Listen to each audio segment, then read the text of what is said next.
اور یہ حافظ قرآن کے بارے میں بھی وہ جعلی باتیں مشہور کر دی ہیں جی، بس حافظ تو اتنے بندے لے کے جائے گا، کتنے لے کے جائے گا؟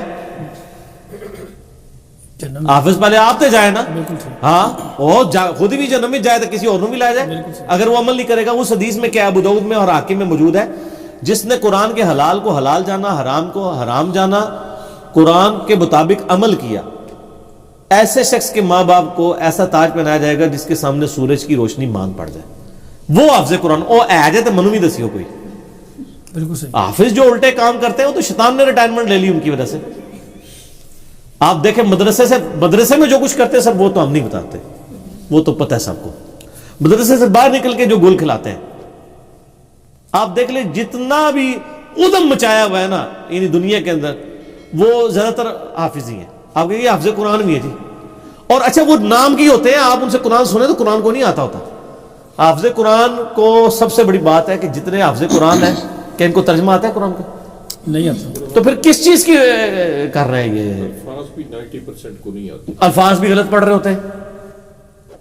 بالکل صحیح کہہ رہے ہیں۔ تجویز سے اگر سکھا بھی دیا ہے، آپ چیک کر لیں اس دفعہ جتنے تراویح میں قرآن پڑھ کے نکلے ہیں یا اگلی رمضان میں، ان سے ذرا پوچھیں قرآن کا مطلب کیا ہے، کیا آپ نے پڑھا آج؟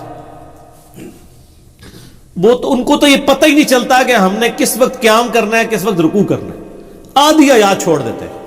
میں آپ کو بتا رہا ہوں، میں ایک دو بندیوں کی مسجد میں فجر کی نماز یعنی پڑھتا ہوں نا، وہ آپ کو پتا ٹیپیکل حنفیوں نے چند ایک آیات یاد کی ہوئی ہوتی ہیں۔ آپ اگر ایک ہفتہ ایک مسجد میں نماز پڑھیں نا، اگلے ہفتے وہی آیات ریپیٹ ہوں گے، کوئی بیچ میں سے نہیں پڑھتے۔ یہاں پہ ایک آئے ابھی امام صاحب ایک اہل حدیث مسجد میں، پورے سال میں قرآن مکمل کرتے ہیں، یعنی ڈیفرنٹ آیات لے کے چلتے ہیں۔ اچھا وہ ہر دفعہ نا یہ آیت پڑھتا تھا جی، سورہ البقرہ کی آیت نمبر 159، ان الذين يكتمون ما انزلنا من البينات والهدى من بعد ما بيناه للناس في الكتاب اولئك يلعنهم الله ويلعنهم اللاعنون۔ بے شک جو لوگ چھپا لیتے ہیں ہدایت کی ان روشن دلائل میں سے جو ہم نے نازل کی ہیں اور ان کو کتاب میں بیان کر دی ہے بعد اس کے کہ ہم نے لوگوں کے لیے ان کو بیان کیا، ایسے لوگوں پر اللہ کی لعنت اور تمام لعنت کرنے والوں کی لعنت۔ یہ لعنت بھیج کے نا وہ اللہ اکبر کر کے رکوع میں چلا جاتا تھا۔ حالانکہ بات کنکلوڈ ہوئی ہے، ساتھ کیا ہے؟ الا الذین تابوا، یعنی لا الہ پڑھ کے وہ رکوع میں الا اللہ نہیں پڑھتا تھا، الا الذین تابوا، ہاں مگر جو توبہ کر لے، وہ اصلحوا اور اپنی اصلاح کر لے، وہ بینوا اور وہ بیان کر دیں جو انہوں نے چھپایا ہوا تھا، فاولئک اتوب علیہم وانا التواب الرحیم، تو ایسوں کی توبہ قبول اللہ تعالیٰ کرے گا اور میں توبہ قبول کرنے والا ہوں۔ وہ ہمیشہ لانتے بھیج کے ہر تیسری فجر کے اندر لانتے بھیج کے نا تو وہ رکوع میں چلا جاتا تھا۔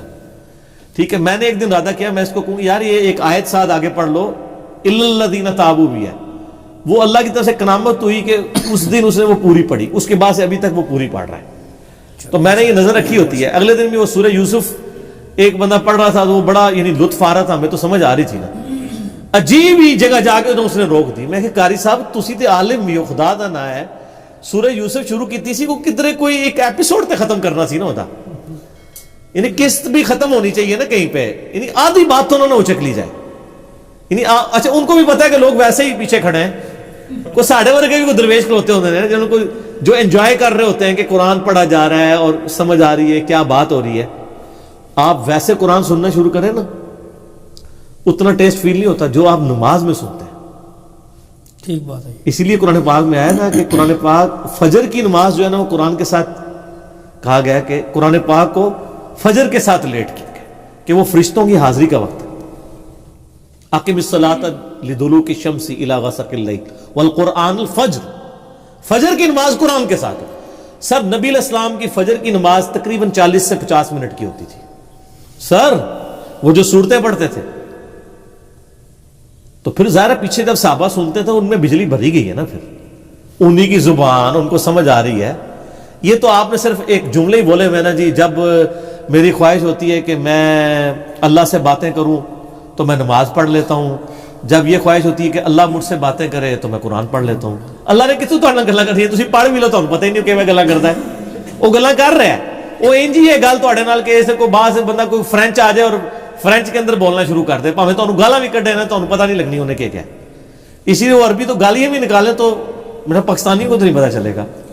بالکل صحیح، وہ لطیفہ بنیا نا، جو بھی کہندے سا کوئی قرآن ہی پڑھدا سی،